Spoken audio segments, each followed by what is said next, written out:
kababayan, kakapasok lang ng balita na ito, Saldico nagsalita na. Breaking news ito mga kababayan ha.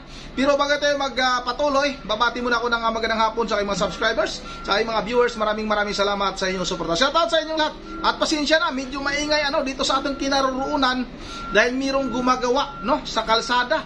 Kung maririnig ninyo mga kababayan, yung nagwi-blink at yung kumakalampag, isang backhoe mga kababayan na gumagawa sa kalsada. At ang importante naman, kahit na medyo maingay yan, ang importante ito na, yung katotohanan. Lumabas na nga yung katotohanan mga kababayan. Sabi ko na nga ba, ang mastermind sa nangyayaring korupsyon na ito, itong pinaka-maanomalyang flood control scandal na ito, hindi pwedeng maghugas kamay itong si Pangulong Marcos mga kababayan. Dahil nga, ayon kay Saldico, itong si Pangulong Marcos Jr. mga kababayan, itong ating Pangulo ngayon ay siya mismo ang nag-utos para mag-insert ng 100 billion mga kababayan. O ito na, lumabas na yung katotohanan.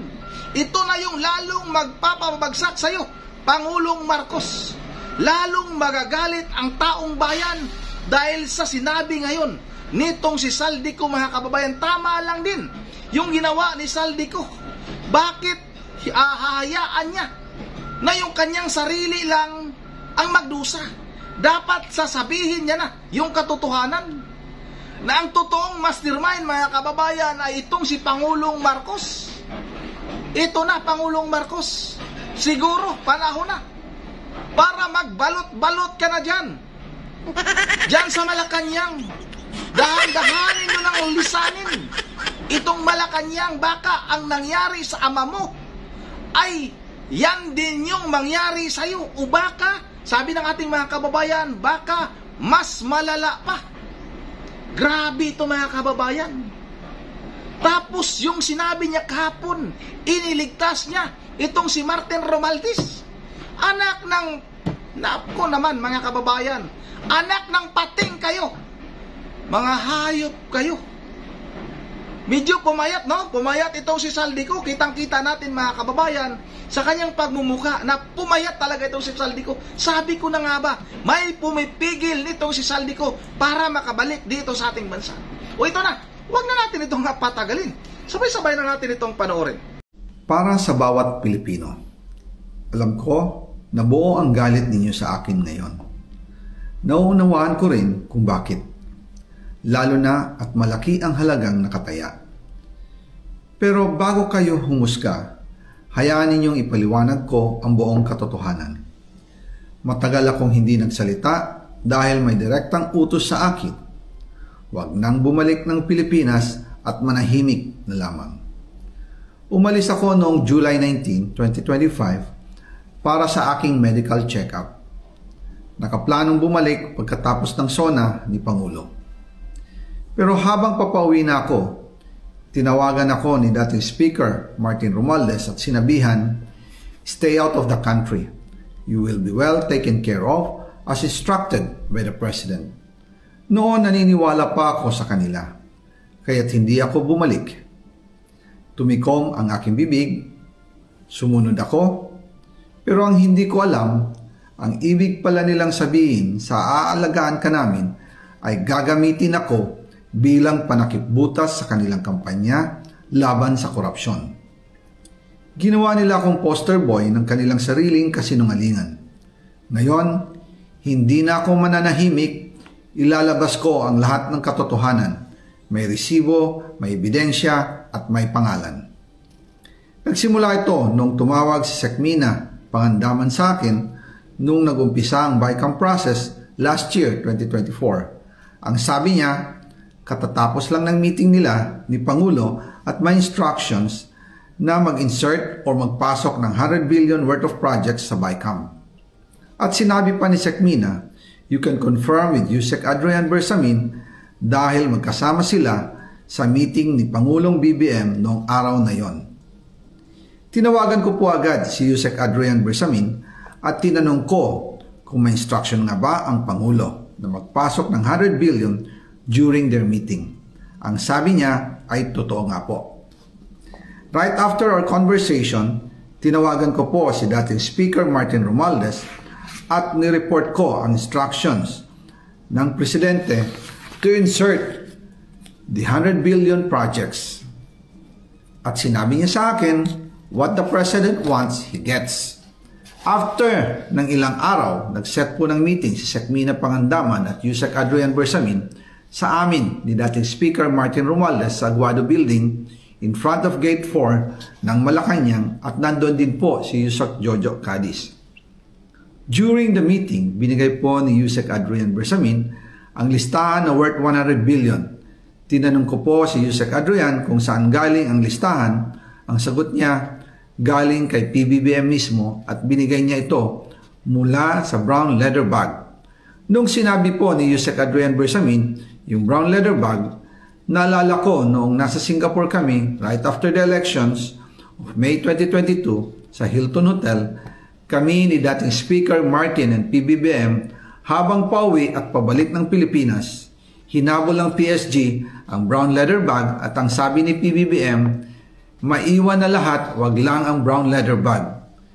Kaya naniwala ako na utos talaga ito ng Pangulo.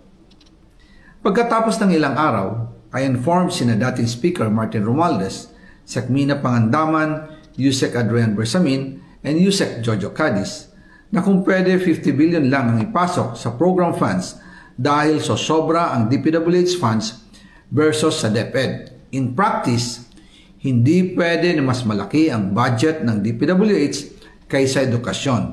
And yung balance na 50 billion, ilagay na lang sa program funds for the 2025 budget. Dahil Office of the President din ang nagre-release ng lahat ng unprogrammed funds. Pagkatapos ng isang araw, tinawagan ako ni Sec. Mina at sinabi ang mensahe ng Pangulo. Ipasok ninyo yan dahil pinangako na sa akin ni Speaker Martin yan at hindi na pwedeng baguhin. Kumbaga, ang utos ng hari hindi pwedeng mabali. Again, I informed the Speaker and asked clearance about the instructions ng Pangulo. At ang sabi niya, wala tayong magagawa.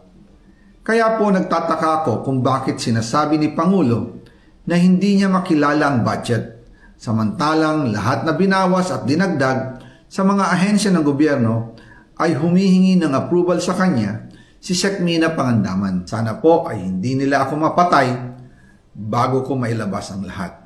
Ginawa ko lang ang utos sa akin, pero ngayon, handa na akong harapin ang lahat. Nagamit ng administrasyon ang buong resources ng bansa para tumahimik ako. That he will shoot me if I will talk. Gagamitin ako bilang panakipbutas sa kanilang kampanya laban sa korupsyon. Hindi na ako mananahimik, ilalabas ko ang lahat ng katotohanan. May resibo, may ebidensya, at may pangalan. Iyon ang mga kababayan, ito na. Pangulong Marcos, yari ka na talaga nito.